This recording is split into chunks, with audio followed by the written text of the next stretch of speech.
grossesse. Comme je vous en avais parlé dans mes précédentes vidéos vlog grossesse, je reviens pour vous parler de mon accouchement puisque ça y est, notre fille Chloé est née le lundi 30 septembre, donc au moment où je vous tourne cette vidéo, elle a pile poil 3 semaines de vie et autant vous dire que le temps passe super vite. Je vous ai pas tourné tout de suite cette vidéo parce que clairement j'étais pas en état physiquement ni moralement honnêtement de faire cette vidéo. Néanmoins je vais pouvoir enfin vous parler de comment s'est passé mon accouchement. Encore une fois, ce n'est que mon expérience, mon vécu. Ce sera pas le même pour chaque femme puisque chaque grossesse, accouchement est unique. Mais je vais quand même vous parler moi de ce qui s'est passé, de comment je l'ai vécu, de petits conseils que je peux vous donner post-accouchement maintenant que j'ai du recul sur la situation. Et je vais aussi profiter dans cette vidéo de vous parler justement de mon retour sur ce que j'avais pris pour la maternité, que ce soit le sac salle de naissance ou ma valise maternité. Parce que comme je vous avais dit au moment où j'ai fait la vidéo avec les affaires que j'ai mis dedans, c'était avec des conseils, des choses que j'ai vues sur internet. Et là, d'avoir vécu le truc, il y a des choses que j'aurais dû prendre, il y a des choses que je n'aurais pas eu besoin de prendre. Donc c'est pour ça que je vous fais cette vidéo en deux parties. On va parler d'abord de mon accouchement et ensuite du retour sur ce que j'avais pris pour la maternité. C'est parti! Alors concernant mon accouchement, d'ailleurs c'est quelque chose que je peux vous conseiller de faire. Au moment où tout a commencé avec les contractions, les choses comme ça, j'ai commencé à prendre des notes sur mon téléphone des heures et de ce qui se passait à telle heure en fait pour déjà me souvenir de ce qui s'est passé pour vous en parler, mais aussi je suis en train d'écrire à nouveau des textes pour ma fille sur de sa naissance à ses 1 an, de tout ce qui se passe, puisque j'avais fait ça pour la grossesse comme je vous le disais dans ma vidéo vlog grossesse souvenir, je vous la mettrai en barre d'infos.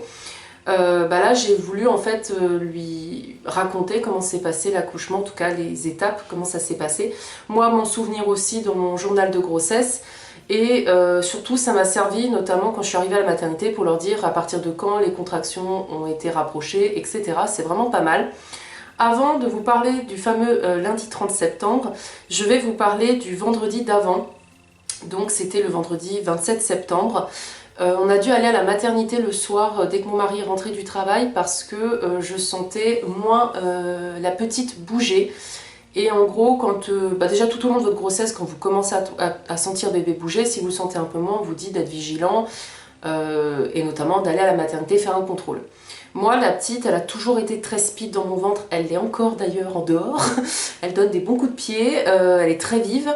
Et du coup, c'est vrai que ce jour-là, j'ai trouvé qu'elle bougeait beaucoup moins, et alors que la veille, elle avait fait encore la fête. Donc un petit peu inquiète parce que on était en plus très proche du terme, donc pas de risque, on va à la maternité. Ils nous ont gardés pendant bien 2 heures, 2 heures et demie, on est tombé sur un vendredi où il y avait beaucoup d'accouchements, donc c'était assez speed pour eux. Monitoring nickel, on voit d'ailleurs que sur le monitoring, j'ai eu 2 contractions qui sont montées assez vite et redescendues, mais qui étaient très espacées, hein, une par heure environ, donc bon. On n'a pas cherché à comprendre, si on était des comme ça, du faux travail, ok. Dont une d'ailleurs que j'ai même pas sentie en fait, c'était assez marrant. Et quand il y a une suspicion de ralentissement au niveau du rythme du bébé, il y a forcément un gynécologue qui vient et qui fait une échographie pour vérifier que bébé bouge bien, que voilà, vérifier que tout va bien, le liquide, etc. Donc moi j'ai un gynécologue qui est venu et ce dernier m'a fait un petit peu peur, enfin c'était pas voulu comme il a dit les choses, mais il a fait un peu peur parce qu'en fait il nous a dit que la petite du coup, elle allait très bien, le cœur nickel, tout nickel. Et là il nous dit vous avez un diabète gestationnel équilibré? Puis je dis oui, j'ai été suivie, on m'a dit qu'on me laissait aller jusqu'à la fin sans déclenchement ni rien. Et là donc ce gynécologue me dit écoutez, je veux pas vous faire peur, mais votre petite là, de ce que je vois, alors faut savoir que plus on se rapproche du terme, plus les estimations peuvent être faussées. Parce que bébé prend tellement de place dans le ventre que pour prendre des mesures, c'est compliqué. Néanmoins, ils ont une marge d'erreur de 200-400 grammes grand max, mais en général plutôt 200 grammes en plus ou en moins. Et là, il nous dit, écoutez, vous êtes allongé, c'est bien, votre bébé, là, de ce que je vois avec les mesures, est estimé à 4,6 kg. Autant vous dire que 4,6 kg, c'est déjà un bon bébé. Voilà, il considère tout de suite que c'est un bébé macrosome, c'est-à-dire un bébé plus gros que la moyenne en fait. J'aime pas trop ce terme de macrosomie, ça donne l'impression qu'ils sont pas normaux les bébés, enfin bref. Donc on nous dit que c'est un bébé macrosome, bon ça jusque-là rien de nouveau, on me l'avait dit depuis le début de la grossesse qu'elle était toujours légèrement au-dessus de la courbe normale. Mais bon, elle est grande donc on n'était pas alerté. Et en fait ce qui a fait que ça a été un peu la panique, c'est que j'ai dit mais 4,6 kg, je le sors comment moi en fait, j'ai jamais eu de bébé, comment ça va se passer? Puis moi ça me tenait à cœur d'avoir un accouchement par voie basse, vraiment je voulais un accouchement par voie basse. Il y a certaines femmes qui préfèrent la césarienne, moi c'était vraiment le truc que je voulais éviter. Et ce monsieur, du coup, ce gynéco, me dit écoutez, c'est vrai que si on vous avait fait un contrôle à 39 semaines, parce qu'au moment où j'y suis allée, j'étais à 40 semaines plus 2, il m'a dit écoutez, si on vous aurait vu la semaine dernière et qu'on aurait suspecté les 4,6 kg, on vous aurait fait un déclenchement. Alors, encore une fois, ça n'a rien de naturel, un déclenchement, mais au moins j'aurais pu tenter la voie basse. Donc là, il m'explique voilà, que pour lui, ça serait plus favorable une césarienne. Pourquoi? Parce qu'en fait, ma petite, moi, elle avait une tête légèrement en dessous de la courbe, donc elle n'a pas une grosse tête du tout. Et donc, normalement, la tête fait le plus gros du travail pour qu'après les épaules passent. Sauf que moi, vu qu'elle avait une tête en plus déjà légèrement en dessous de la moyenne, elle n'allait pas faire que tout mon corps s'ouvre assez grand pour les épaules. Et donc, sur des bébés estimés à du 4,5 kg, 4,6 kg, ils sont plus penchés pour la césarienne parce que risque que bébé reste coincé en bas et donc qu'elle et moi soient en souffrance. Donc, autant vous dire que j'ai retenu mes larmes pendant cet entretien parce qu'en plus j'étais dans une chambre partagée avec une autre maman qui elle aussi avait des soucis de santé. Enfin elle en tout cas vraiment, son bébé, enfin elle avait des gros soucis de santé et son bébé avait des soucis de santé, donc j'étais pas forcément, j'avais pas envie de pleurer devant elle, j'avais pas envie de pleurer en fait devant le gynéco. Sauf que quand on est parti, qu'on est sorti de la pièce, je me suis effondrée dans les bras de mon mari en disant que c'était pas possible, comment on pouvait m'avoir laissé vivre mon truc alors qu'en fait ça allait pas du tout, que la petite elle était trop grande, trop forte, enfin voilà. Je vous cache pas qu'avec les émotions, j'ai eu des propos un peu, pas forcément, enfin, avec le recul, je peux me dire que c'était dur vis-à-vis de ma fille, mais à ce moment-là, si vous voulez, j'étais dans un état tellement de panique, oh les hormones, que au début, j'ai commencé à dire à mon mari, mais c'est pas possible, 4,6 kg, mais ça va être un monstre, elle va être énorme, enfin...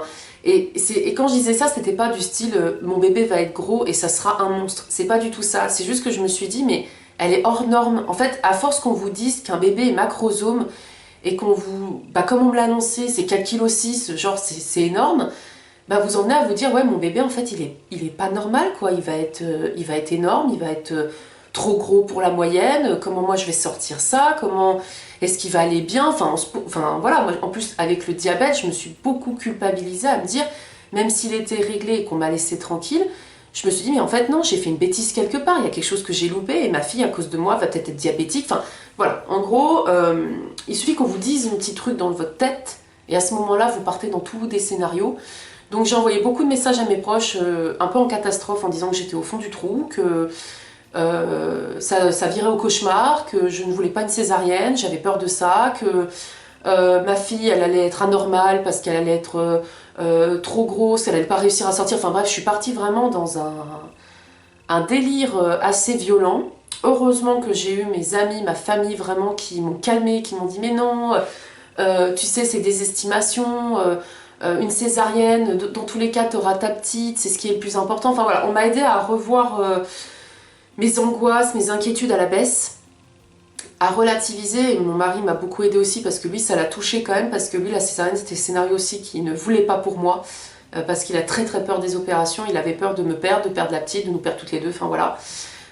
Donc après j'ai pris du recul et je me suis dit il vaut mieux que ma fille sorte par césarienne et qu'elle aille bien, et moi aussi, que de rester bloquée sur cet accouchement par voie basse, et que je peux le tenter par voie basse mais ça peut se finir, il y avait un risque sur 2 que ça se finisse mal, donc clairement on réévalue les risques à 1000% là. Donc le vendredi on m'annonce ça, on rentre chez nous parce que là du coup je leur dis mais faut me déclencher maintenant, faut qu'elle sorte, parce que pour moi ce qu'il disait, même s'il m'a dit estimation, j'entendais elle fait déjà 4,6 kg, donc je me suis dit mais si on me la laisse dans le ventre et qu'on attend, elle va atteindre les 5 kilos, enfin voilà, j'avais peur en fait qu'elle grossisse trop dans mon ventre, qu'elle soit en souffrance, enfin voilà, que ça se passe très mal. Et le gynéco m'a dit du coup, on attend de laisser ce week-end, peut-être qu'elle va venir d'elle-même et à ce moment-là on fera la césarienne. parce qu'ils ne pouvaient pas me prendre déjà là, ils étaient complets au niveau des césariennes, et dans tous les cas, ils m'auraient appelé le lundi 30 septembre si elle venait pas d'elle-même pour programmer une césarienne dans la semaine, sachant qu'ils m'avaient dit que ça allait être galère parce que forcément, nous, c'était un bébé du 31, donc du 31 décembre, comme la plupart des gens sur Terre, quasi. Donc, il y a énormément de naissances en septembre. Voilà, donc ça explique pourquoi les matères sont pleines en septembre. Et donc, on rentre chez nous, donc le moral est au plus bas. Après, je reprends du poil de la bête. Le week-end se passe, et c'est là où, le dimanche 29 septembre, nous on a des virades de l'espoir qui étaient justement à côté de chez nous, on pouvait y aller à 5 minutes à pied, et moi les virades de l'espoir j'y vais chaque année, donc c'est plusieurs bénévoles qui font plein de choses, des activités, de la nourriture, et c'est pour lutter contre la mucoviscidose, qui est une cause au niveau de la maladie que mes grands-parents ont beaucoup investi d'énergie dedans, dans cette association, mes parents aussi. Moi quand j'étais petite, maintenant c'est vrai que tenir une journée entière debout, je ne peux plus, enfin, avec des soucis de santé que j'ai pu avoir, je sais que je suis vite faible et je fais vite des malaises, donc c'est compliqué. Mais par contre, à chaque fois, j'y vais et je dépense des sous pour cette association, coûte que coûte. Et ça me tenait à cœur d'y aller. Donc, arrivé le dimanche 29 septembre, on peut aller à cette virade avec mon mari. Et écoutez, cette journée, déjà là, je sentais qu'il fallait pas que je m'éloigne trop de chez moi. Je sais pas comment expliquer, peut-être un sixième sens, j'en sais rien, mais je dis à mon mari, il faut qu'on aille au virade ce matin, parce que cet après-midi, il faudra que je reste tranquille. Et il me dit, non, mais cet après-midi, si ça va, tu te sens bien, on y retourne. Et je dis, non, je dis vraiment, je sens que il faut que je me repose. Vraiment, j'avais ce pressentiment-là. Donc on va à la virade de l'espoir, et déjà, j'avais le ventre qui me tirait un petit peu. Faut savoir que ça faisait 2 semaines que je faisais du ballon tous les jours pendant 20 minutes, parce qu'on vous dit que 20 minutes, c'est suffisant par jour. Donc tous les jours, je faisais mon ballon, et c'est vrai que ce matin-là, mon ballon, quand je l'ai fait, ça tirait vachement en bas quand même. Donc on fait la virade, on rentre, l'après-midi on se pose avec mon mari, j'ai des douleurs dans le ventre, mais douleurs de règles comme j'ai pu avoir depuis la fin de la grossesse, clairement. Et là c'est vrai qu'avec mon mari on se met à beaucoup parler à la petite, en lui disant écoute, il faudrait que tu te décides à venir par toi-même, parce que sinon, bah maman, ça va être une césarienne programmée, c'est déjà pas hyper naturel la césarienne, donc ça serait bien qu'au moins ça soit toi qui décides ta date de naissance et qui décide de venir. Je vous jure, on lui a parlé pendant 1 heure comme ça dans le ventre. Et la journée se passe, et arrivé le soir, donc c'est là où je prends mes notes parce que ma mémoire c'est encore une catastrophe. Donc vers 19h50, j'ai eu un début de contraction supportable, mais je savais que c'était pas des fausses... Enfin, je sentais que ça avait pas l'air d'être du faux travail, même si je me disais ça se trouve ça en est, mais c'était déjà un autre level que ce que j'ai pu vivre jusqu'à présent, mais était espacé de 30 minutes, donc on s'est pas posé de questions, j'ai mangé, alors quand elles arrivaient je faisais des petites pauses au niveau du repas, je vous cache pas, et je dis à mon mari, écoute, pour le moment je supporte, je me laisse porter par le courant, et vers 22h qui est l'heure où on se couche, parce qu'en plus moi mon mari du coup le lendemain allait travailler, il nous se couche vers 22h, je lui dis écoute, si à 22h j'ai toujours mal, bah, je prends, comme nous prescrit souvent la maternité, 2 Spasson, 1 Doliprane, et ça permet en fait que si c'est du faux travail, ça va s'arrêter. Si c'est du vrai, ça ne sert à rien. Donc, arrivé à 22h10, je prends 2 Spasson et 1 Doliprane pour soulager, et on se couche. Sauf qu'en fait, j'ai fait un micro-sommeil parce que je me réveillais à cause de la douleur par moment, mais je me rendormais, alors je me disais, oh, c'est le cachet, il va finir par faire effet. Puis je regardais pas l'heure, donc je me posais pas de questions. Sauf que ça arrive minuit 21. Et là, je me dis, non mais en fait, ça fait depuis 22h10 que tu as pris les cachets et t'es pas soulagée. Alors que d'habitude, quand je faisais 2 Spasson, 1 Doliprane, j'étais soulagée directement. Et là, c'était pas le cas du tout. Donc je me suis dit, il y a anguille sous roche. Mais bon, donc j'appelle la maternité pour avoir des conseils, savoir si est-ce que potentiellement ça veut dire que c'est lancé ou pas. Ils m'ont clairement conseillé ce que je m'attendais à ce qu'ils me conseillent, mais bon, quand vous êtes sur un doute, vous préférez les appeler. Ils m'ont dit de prendre un bain, alors ils sont bien mignons, mais j'aurais dit un bain dans un appartement. Je vais pas faire couler l'eau alors qu'il y a mes voisins, enfin voilà. Donc j'ai pris une douche chaude et j'ai fait, comme ils m'ont dit, ma bouillotte. Ma fameuse bouillotte que je vous parlais dans la vidéo avec le sac de salle de naissance. Donc je prends ma douche me fait du bien, je sors de la douche, ça recommence. Je prends ma bouillotte, je la mets sur mon ventre. Alors ma bouillotte n'a servi à rien du tout. Donc entre la douche et la bouillotte où j'ai attendu, on arrive, c'est 1h15. Et là je me dis, bon, les douleurs sont encore supportables, je vais me recoucher. Donc je me recouche. Et en fait, arrivé 3h10, je recommence à prendre du Spasfon parce qu'en fait, là, la douleur commence à être plus forte. Et en fait, là, je réalise que ça fait depuis 22h10 que j'ai mal, en fait. Et que ça continue et que ça augmente. Donc, je respirais assez fort parce que ça commençait à monter. Et du coup, ma respiration a réveillé mon mari. Parce que moi, jusqu'à présent, je ne comptais pas le réveiller tant que j'étais pas sûre que c'était du vrai travail. Même si, encore une fois, au fond de moi, je sentais que c'était du vrai. Je vous jure, on fait la différence entre les fausses et les vraies. C'est une vérité, ça. Moi qui me disais, mais je ne saurais pas faire la diff. Ah si, on fait la diff. Et à 3h10, du coup, mon mari est réveillé par mes souffles de bœuf. Et il me dit, mais il t'arrive quoi? C'est des contractions. Et je lui dis, écoute, je crois que oui. J'ai de plus en plus mal. Et là, il me dit, mais attends, ça fait depuis hier soir que t'as mal? Et je lui dis, oui. Et là, il me dit, mais elles sont espacées de combien de temps tes contractions? Puis là, moi, comme une guignole débutante, je lui dis, bah j'en sais rien. Moi, j'ai pas regardé, elles viennent, elles partent, enfin, allez se blaise la fille, quoi.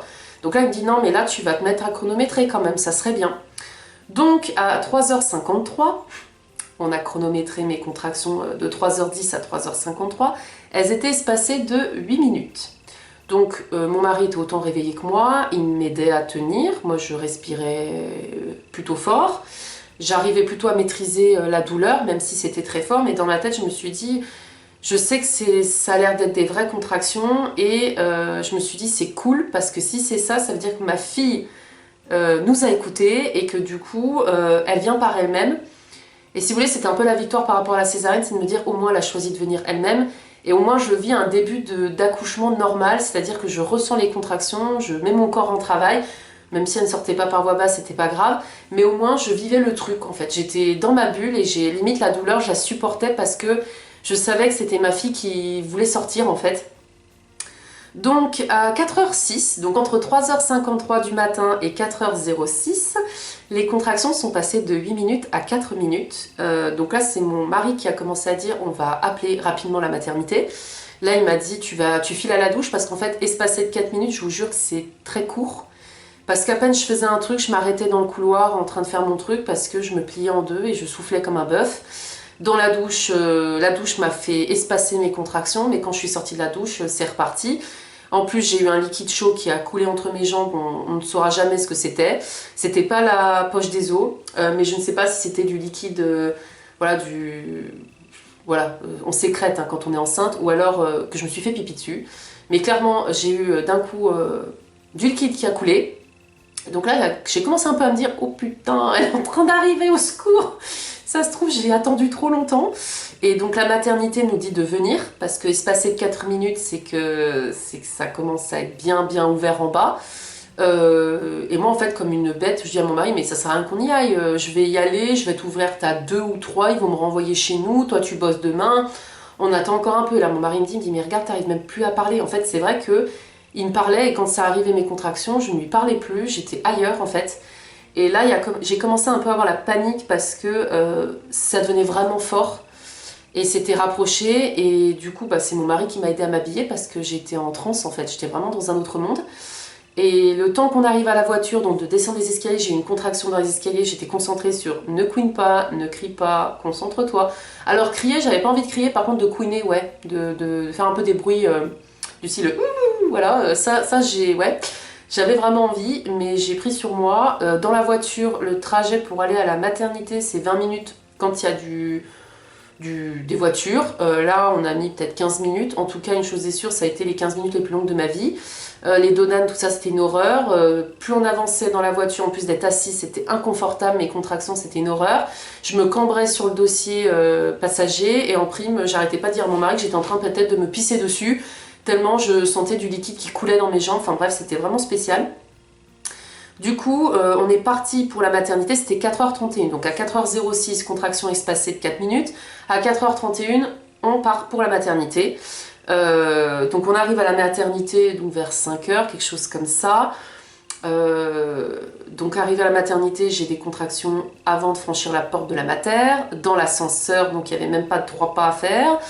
Puis arrivé aux urgences mater, rebelote une contraction, donc l'auxiliaire, elle me dit vous faites quoi avec votre téléphone? Je dis je compte les contractions. Elle me dit non mais là madame ça sert à rien, je vous vois, c'est des vrais. Je dis vous êtes sûre? Elle me dit oui oui, vu votre état c'est des vrais. C'est vrai que la pauvre petite dame me parlait, j'étais dans un autre monde. Et en fait on voulait que je m'assoie, sauf que j'arrivais pas à m'asseoir parce que moi la douleur c'était supportable debout. Assise c'était un enfer, allongé un enfer, mais debout j'arrivais à tenir, j'arrivais à marcher, j'étais bien debout. Et donc là, il a fallu quand même m'asseoir pour m'examiner. Et là, ils n'ont pas perdu de temps parce que quand ils m'ont examiné, ils m'ont dit que j'avais le col ouvert à un bon 4,5, un quasi 5. Donc quand elle me dit ça, la sage-femme, je dis vous êtes sûre? Elle me dit écoutez, c'est mon métier, oui, oui, je vous confirme. Je dis non, parce que je dis pour moi, vu que je l'ai supporté et que c'est mon premier bébé, pour moi, j'étais ouverte à 1 ou 2. Et elle me dit non, vous avez une bonne tolérance à la douleur, hein, parce que là, elle dit en tout cas, si vous voulez la péridurale, on peut vous la mettre et on va peut-être pas trop traîner parce qu'en fait, le problème, c'est que. Enfin, problème. Moi, de base, la péridurale, je m'étais fixée comme objectif, j'avais dit à mon mari, je vais attendre d'être ouverte à 6, parce que je sais que passer d'être ouverte à 6, d'avoir la péridurale, le travail n'est pas ralenti.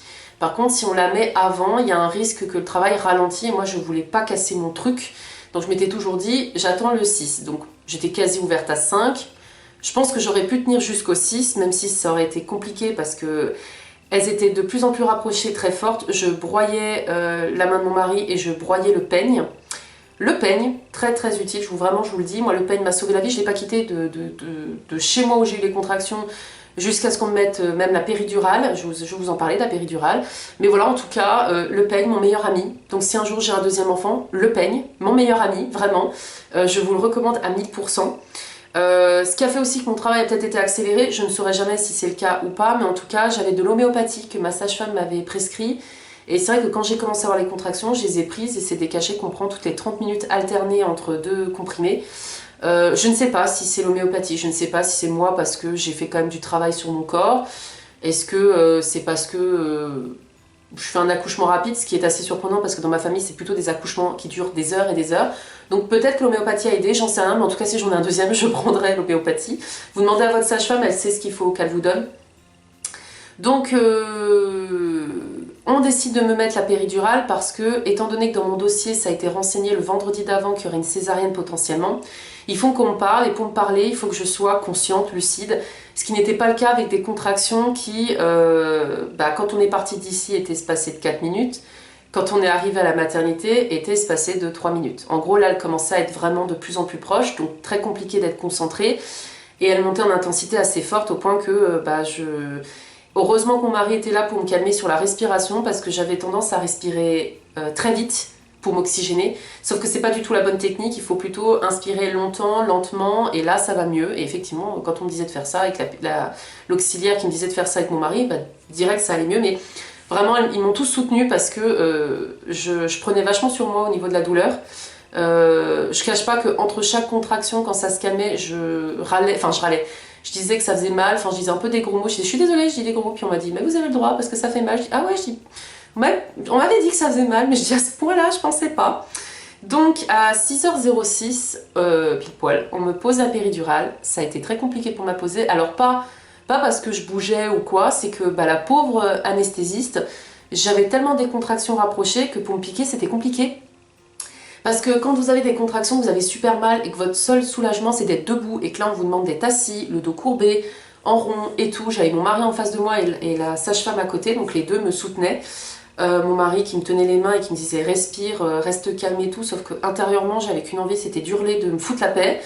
Parce que d'être assise et recroquevillée comme ça, la douleur des contractions était multipliée. En fait, je commençais un peu à avoir les larmes aux yeux. Et à me dire je vais pas y arriver clairement.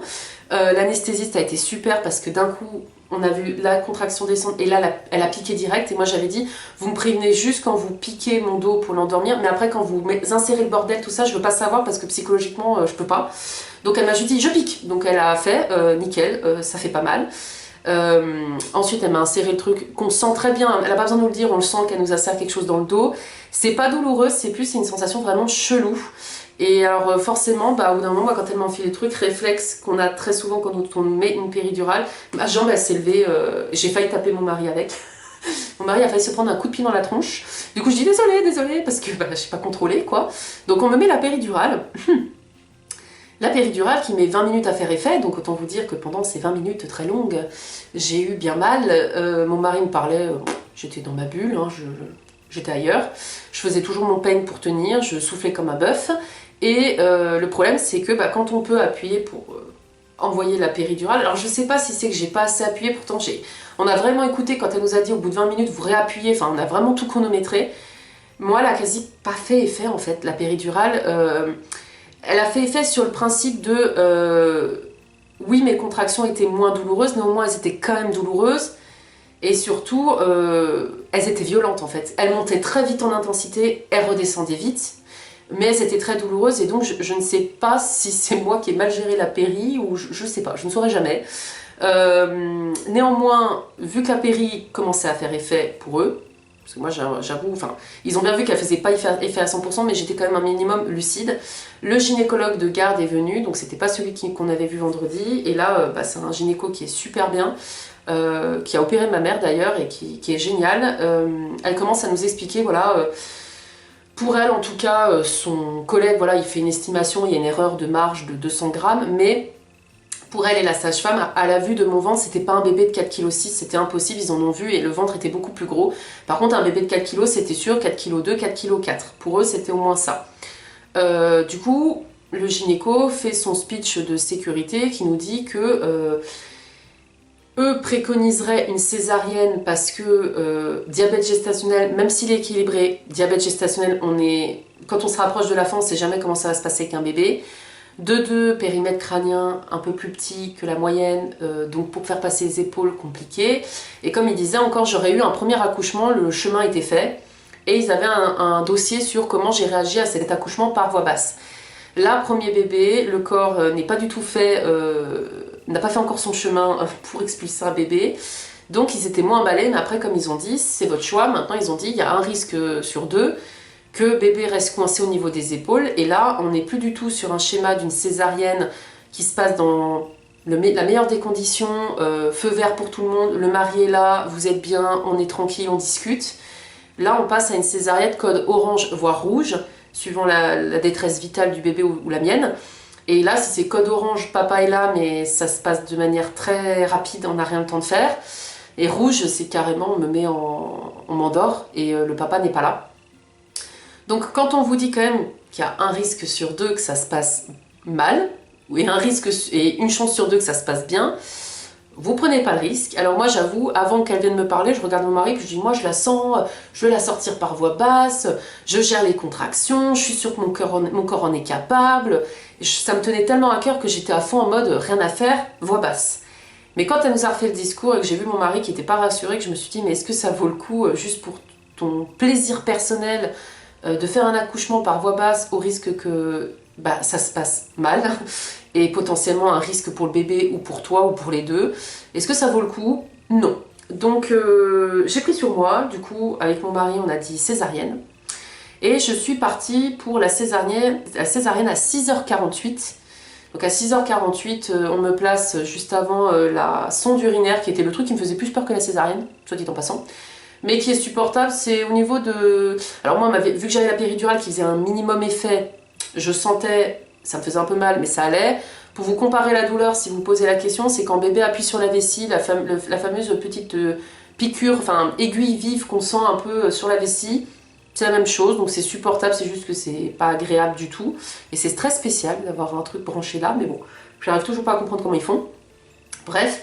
Donc 6h48, on part pour la césarienne. Donc là, je suis séparée de mon mari qui, lui, va dans une autre pièce pour être habillé en conditions stériles. Et moi, du coup, on m'emmène au bloc. Donc là, sur le chemin, les sages-femmes me disent « Comment vous vous sentez ?» Moi, je dis « Moi, je suis heureuse, je suis contente, tout va bien. Je suis détendue, je vais voir ma fille. » Donc c'est vrai que toute l'équipe m'a dit que... Mais ils avaient rarement des mamans qui étaient détendues comme ça pour une césarienne. Mais en fait, moi, il faut savoir que j'ai déjà eu pas mal d'opérations. Et que, en fait, j'ai pas peur des opérations. J'ai pas peur de la mort, ça peut paraître bizarre, beaucoup de personnes ont peur de mourir, ce n'est pas mon cas. Moi j'ai plus peur de la mort pour les autres, les proches, que de la mienne. C'est peut-être pour ça. Et en fait moi j'étais surtout dans une optique où plus j'allais être bien et détendue, mieux j'allais vivre cet accouchement par césarienne et l'accepter. Et surtout je m'étais dit, plus je vais être positive et bien, mieux mon bébé va vivre cette naissance qui quand même est assez violente pour un bébé, une césarienne. Il est au chaud et il se retrouve d'un coup au froid et c'est pas par une transition de quelques minutes comme ça se passe avec un accouchement voix basse. Donc c'est vrai que du coup je me suis dit, bon moi de toute façon je vais voir ma fille, je suis contente. Et en fait, déjà juste qu'elle se soit décidée à venir d'elle-même, et en plus de m'avoir permis du coup de vivre un début d'accouchement, c'est-à-dire d'avoir eu des contractions, de devoir gérer un travail sur moi-même, de me surpasser en fait, pour moi c'était déjà magnifique en fait. J'avais déjà coché des choses que j'attendais, que j'espérais, donc la finalité n'allait pas être celle que je voulais en tout cas, mais j'avais vécu déjà un début d'accouchement comme toutes les autres mamans, donc déjà j'étais très contente parce que c'est pas le cas de tout le monde. Donc ça j'étais contente d'avoir vécu voilà un minimum quelque chose naturel. À 7h16, du coup, notre fille est née. Alors pour vous expliquer comment ça se passe quand vous êtes amené au bloc, donc on vous met un drap pour pas que vous voyez votre ventre, hein. Encore heureux, hein, Dieu merci. Moi c'est vrai que j'avais pas prévu de filmer l'accouchement parce que si c'était par voie basse, c'était mon mari qui allait récupérer notre fille et me la donner. Il voulait la voir sortir de moi, donc c'était son choix, j'acceptais. Et il allait me la donner. Sauf, donc forcément, on n'aurait pas pu filmer, et puis je voulais pas filmer non plus en bas, hein, faut pas déconner. J'aurais filmé le pot à pot, etc. Et là, vu que c'était une césarienne, que c'était pas ce que je souhaitais de base, j'ai demandé si on pouvait filmer quand il nous l'amenait. Et du coup, ça a été autorisé, donc je remercie vraiment l'équipe soignante, parce qu'ils ont autorisé du coup qu'on les filme, parce qu'on les voit sur la vidéo. Bon, ils ont des masques, hein, mais voilà. Et c'est un super souvenir. Je vous recommande, si jamais vous avez une césarienne et qui se passe comme moi, de manière naturelle ou qui est programmée, de demander si vous pouvez filmer, ça reste un beau souvenir. Et je trouve que du fait de ne pas avoir eu l'accouchement par voie basse comme on peut le souhaiter, bah, c'est un réconfort. Voilà, Enfin moi au début j'étais pas du tout partie sur ça, et d'un coup j'ai dit est-ce qu'on peut filmer? Ça m'est venu d'un coup et aucun regret parce que cette vidéo elle me fait chialer à chaque fois. Donc du coup on vous installe, on vous met le drap. Après moi j'ai mon mari qui est venu s'asseoir vers moi.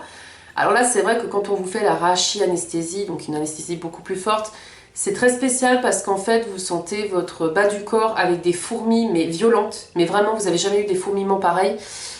C'est très désagréable, j'avais l'impression que mon corps en fait était une bulle d'air, enfin c'était gonflé, j'étais gonflée de partout, j'avais l'impression d'être bibendum en bas, tellement je sentais des bulles, enfin voilà, c'était très bizarre comme fourmillement. Et il faut savoir que la césarienne c'est beaucoup psychologique parce que vous n'avez pas mal, enfin vous n'avez pas mal, je vais revenir sur ce sujet, mais de base vous n'avez pas mal, par contre vous ressentez tout. C'est fait exprès. Donc c'est-à-dire que vous sentez qu'on vous manipule le ventre, vous sentez qu'on va chercher votre bébé à l'intérieur de vous, vous sentez mais vous n'avez pas mal. Donc moi la sage-femme m'avait prévenu, elle m'a dit vous allez voir, vous allez sentir tout ce qu'on vous fait, vous allez sentir qu'on vous touche le ventre, etc. mais vous n'aurez pas mal. Donc c'est spécial parce que votre cerveau sait très bien que vous êtes en train de vous faire découper, mais on vous dit non, vous avez pas mal. Donc c'est assez bizarre. Pour sortir un bébé, ils sont rapides, hein, c'est même pas 5 minutes. Moi quand j'ai commencé à sentir l'odeur de brûlé, je savais parce que pour avoir vu Baby Boom, des choses comme ça sur les césariennes, je savais ce qui se passait, je savais qu'on était en train de m'ouvrir. Ensuite j'ai entendu l'eau de la poche des os être percée, et là j'ai entendu le premier cri de notre fille, et c'est vrai que mon mari lui pleurait déjà bien avant, et il l'a vu avant moi parce qu'il était plus éloigné, donc il voyait le bébé redressé, moi je la voyais pas tout de suite. Moi de l'entendre pleurer, j'ai déjà pleuré parce que je me suis dit mais elle est vraiment là, enfin c'est réel, elle est là, c'est pas, elle est plus dans mon ventre, enfin vraiment psychologiquement c'est chaud. Et quand on me l'a amenée, il y a eu un truc qui s'est passé, je crois pas au coup de foudre de base, des choses comme ça j'y crois pas. Mais là pour moi, pour ma fille, j'ai eu un coup de foudre parce que quand je l'ai vue, il s'est passé un truc dans mon cœur, dans ma tête, enfin je saurais pas expliquer, je me suis pris un truc dans la tronche, une claque monumentale, une émotion que j'ai jamais ressentie, tellement c'était fort. Et là, à ce moment-là, j'ai même cru que c'était mon émotion qui commençait à me faire partir parce que j'ai commencé à tourner un peu de l'œil. Et il faut savoir aussi que juste avant qu'on m'ouvre, je commençais à avoir envie de vomir, ce qui est tout à fait normal parce qu'on vous manipule, il y a des produits forts, donc vous avez la gerbe. Il y en a qui vomissent, moi j'ai pas vomi mais j'ai failli. Et quand j'ai vu ma petite, j'ai commencé un peu à me sentir partir, mais en fait j'ai rien dit à personne parce que j'ai cru que c'était normal, que c'était le contre-coup de l'émotion qui était trop fort pour moi et mon corps se mettait en pause. Et en fait non, sur la vidéo on l'entend et je l'ai su après, en fait j'ai commencé à faire une hémorragie, donc on m'a amené la petite, je vais pu lui faire un bisou, je lui ai parlé, et en fait là on entend une des personnes qui était dans le service qui dit là faut emmener la petite et faut accélérer, la mère, ça saigne, là ça saigne vraiment beaucoup. Donc le papa est parti avec la petite. Ce qui est bien, c'est qu'en fait en tournant ma tête, je les voyais en train de manipuler la petite, j'ai vu le papa faire le pot à pot avec la petite, donc en fait avec le père on s'est jamais quitté des yeux. Donc mon mari me regardait beaucoup pour me soutenir et tenir le coup. Donc mon mari a fait le pot à pot à 8h05 du coup. Et c'est vrai que moi pendant ce temps-là, j'arrêtais pas de les entendre qui disaient compresse, compresse, compresse, parce qu'en fait je saignais bien. J'ai perdu 800 millilitres. Il faut savoir que pour considérer une hémorragie, c'est à partir de 500 millilitres. Et les grosses hémorragies à l'époque, on disait que c'était à partir de 1 litre. Donc moi j'étais à 800 millilitres. Et du coup, comme m'a dit ma sage-femme, c'était déjà une bonne hémorragie quand même. C'est ce qui explique pourquoi d'un coup en fait je me suis sentie partir. Et c'est là où le plus dur de la césarienne est à faire. Ça a duré environ 20-30 minutes.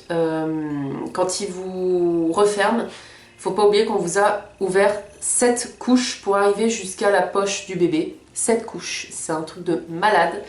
Et donc forcément, le temps d'arriver jusque là, faut tout refermer. C'est très long, faut qu'on vous enlève le placenta bien sûr, faut qu'on vous enlève tout ce qu'il y a comme sang, les choses, etc. Et c'est là où c'est compliqué parce qu'on vous tourne dans tous les sens, on vous appuie sur le ventre, enfin vous sentez qu'on vous manipule vraiment, alors je dirais pas violemment, mais de manière forte en tout cas pour que on traîne pas trop en fait, parce que le corps est quand même ouvert très profondément. Il y a de l'air qui rentre dans votre ventre, donc voilà, vous êtes ouverte et c'est pour ça que les césariennes, il y a toujours des risques d'infection parce que vous êtes ouverte très profondément et pendant plusieurs minutes. Donc moi, ils ont été très rapides quand même. Je sentais qu'on manipulait. Il y a des moments, je couinais un peu, je faisais hi, ah, parce qu'en fait, je sentais des choses. Je dirais pas que c'était douloureux, mais c'était pas agréable en tout cas. Et du coup, l'anesthésiste m'a confirmé que c'était normal que je couine, enfin en tout cas que je sente certaines choses. Mais la douleur n'était pas, j'avais pas hyper mal, mais je sentais un petit peu une gêne, c'était pas agréable quoi. Ensuite, on m'a emmenée en salle de réveil où j'y suis restée à peu près 1 heure. Donc là, ma tension était à 9, elle commençait seulement à remonter, donc je pense que j'ai dû bien être basse en fait. On venait quasi toutes les 5 minutes vérifier que mon sang s'arrêtait, que je faisais plus d'hémorragie, que je ne ressaignais pas. J'étais vraiment dans un état stone. J'avais pas forcément envie de dormir, j'étais dans un état très détendu, je planais en fait, parce que je me suis dit, ça y est, elle est plus dans mon ventre, c'était un truc assez violent. Et à 8h30, on m'amène du coup la petite avec le papa pour faire le pot à pot. J'ai pu quand même faire le pot à pot parce que c'est un peu le truc qu'on a toujours peur, c'est qu'on nous oublie là-dessus. Et j'ai pu faire la tétée de bienvenue parce qu'en plus, moi, je voulais essayer l'allaitement. Donc je fais la tétée de bienvenue, je me dis tiens c'est bizarre, ça me fait pas mal, je me suis dit c'est qu'elle tète bien et tout, non que nenni, parce que mon corps était encore endormi avec les hormones, tout ça, l'adrénaline, je ne sentais rien, mais vraiment rien, je la sentais pas téter, donc bon. Et ensuite à 10h10, on est retourné dans notre chambre, et donc là c'est vrai que commencent les fameux examens très rapprochés où déjà moi j'étais branchée pour pas avoir mal au niveau de la douleur. On vient regarder ma cicatrice, on vient me la nettoyer, on vient me faire régulièrement une prise de tension, voir que ma tension remonte bien. On vérifie que je ne vomis pas. On me demande surtout de ne pas me lever parce que mes jambes étaient encore endormies. J'ai gardé la sonde urinaire jusqu'au milieu d'après-midi. À partir de là, on a pu me l'enlever parce que mes jambes étaient revenues à elle. Et pour me lever, je me suis levée doucement parce qu'on m'a dit que c'est des combines à faire un malaise ou à vomir. J'ai eu ni l'un ni l'autre, ça a été. Mais très spécial parce que quand vous venez d'avoir une césarienne, vous ressemblez à Quasimodo. En fait, vous êtes tout recroquevillé parce que si vous vous étendez, votre cicatrice s'étire, ça fait mal. Donc vous ressemblez à Quasimodo pendant 1 jour et demi environ. Et césarienne, on vous garde normalement entre 4 jours et 5 jours. Moi, ma maternité, ils proposaient de me garder la semaine entière. Aussi parce que j'avais fait une hémorragie.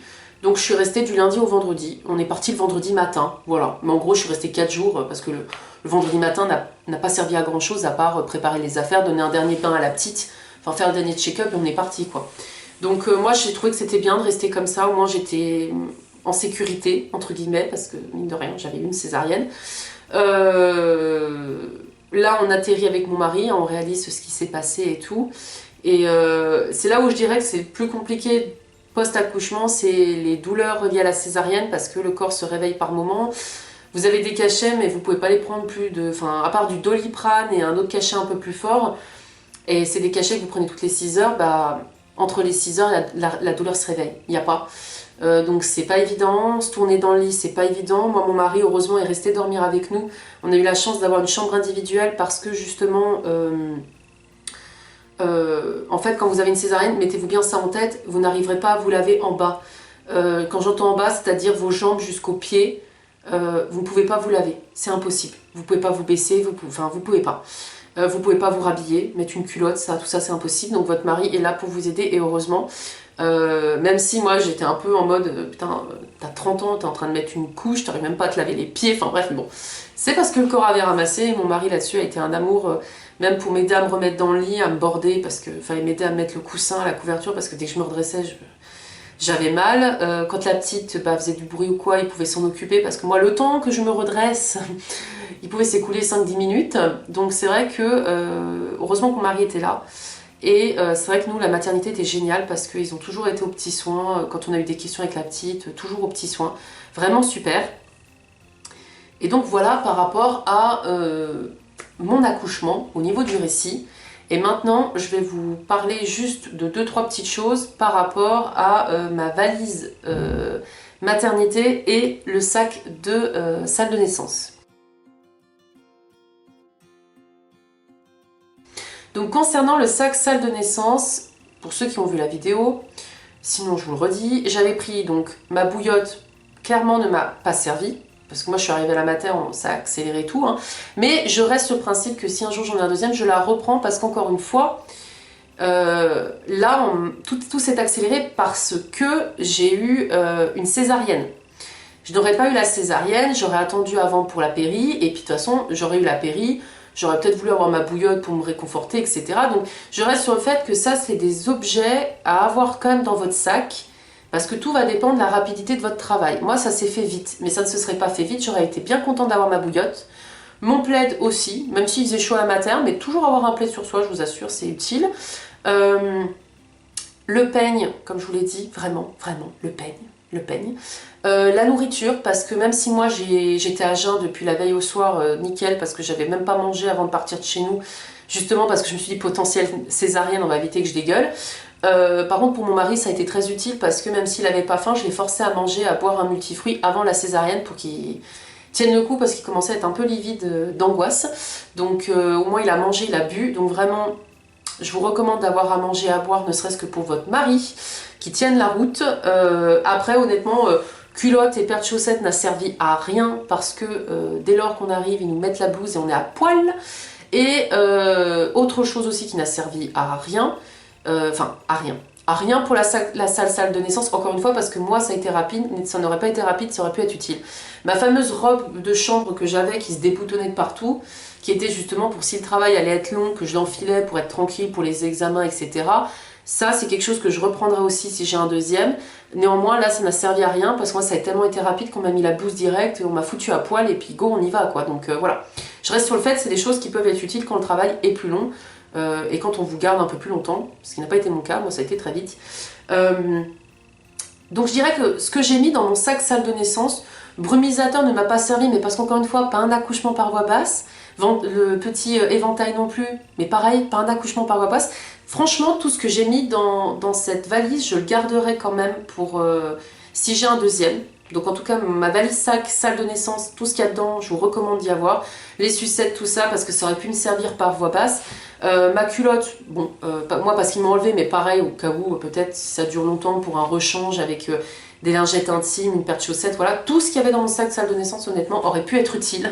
C'est juste que moi, ça a été rapide. Par contre, dans ma valise maternité, tout ce que j'ai mis côté bébé, pratique. Vraiment, je ne changerai rien de ce que j'ai mis dedans parce que ça m'a tout servi.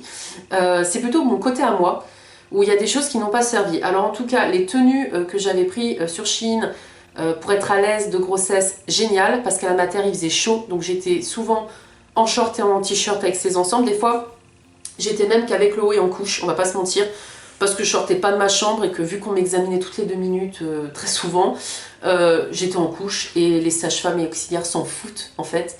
Elles savent qu'on vient d'accoucher, on se met comme on peut. Donc moi j'étais souvent en couche pour être honnête.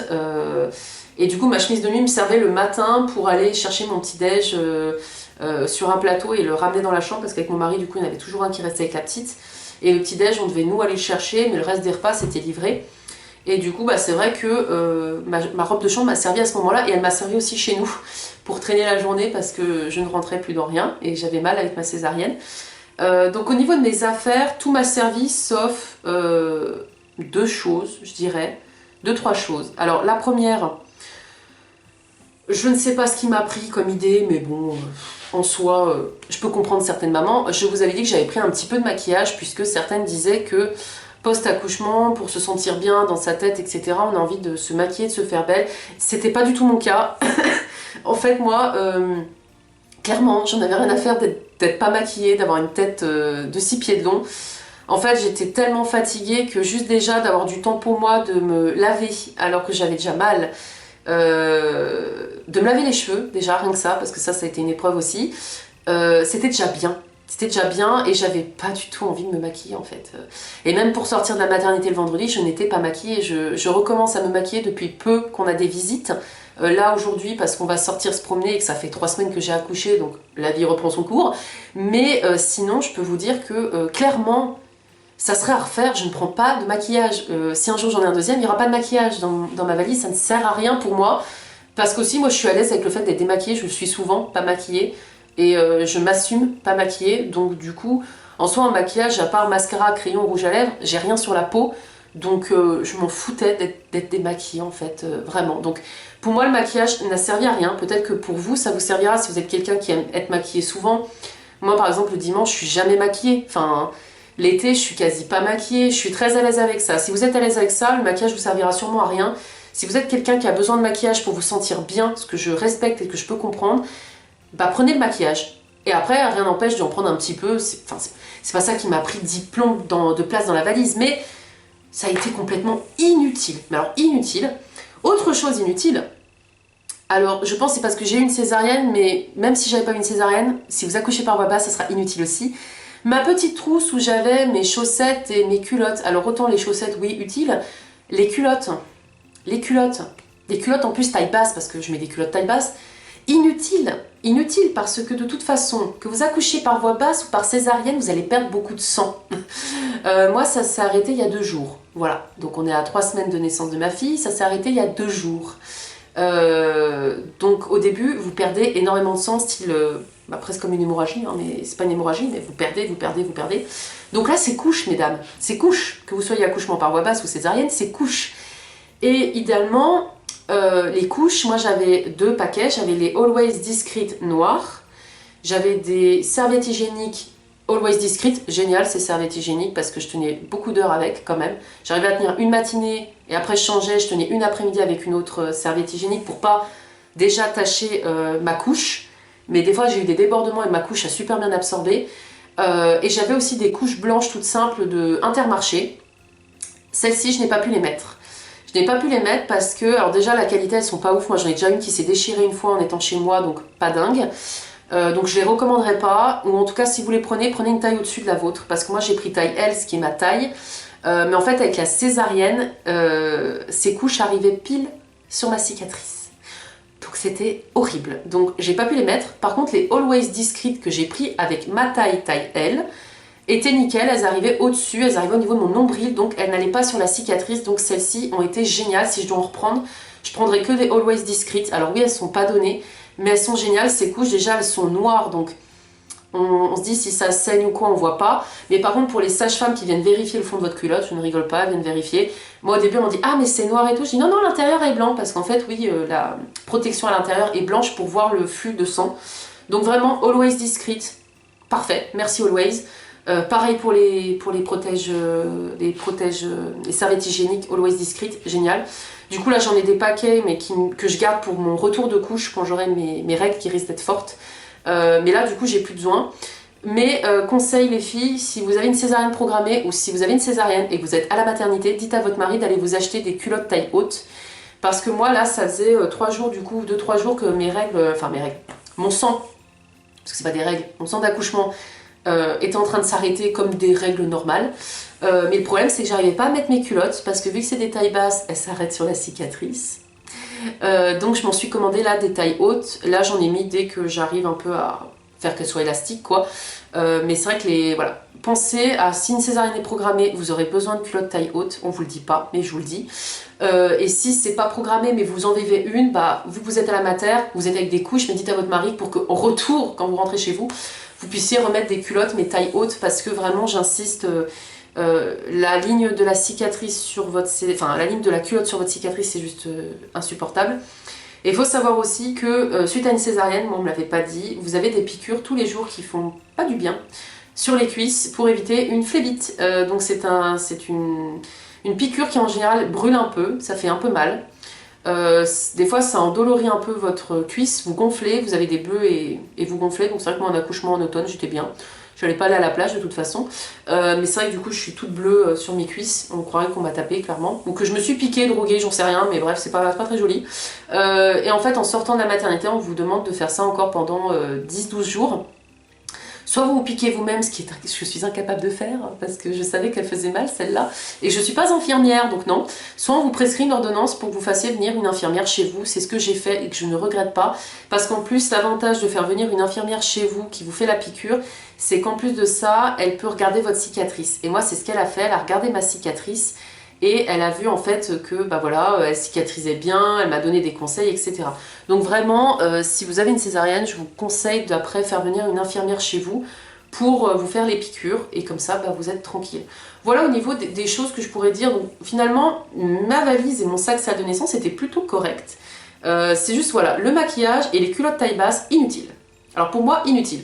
Et autre chose qui a été inutile encore une fois, pendant que j'étais à la maternité et dans le sac salle de naissance, c'était ma liseuse.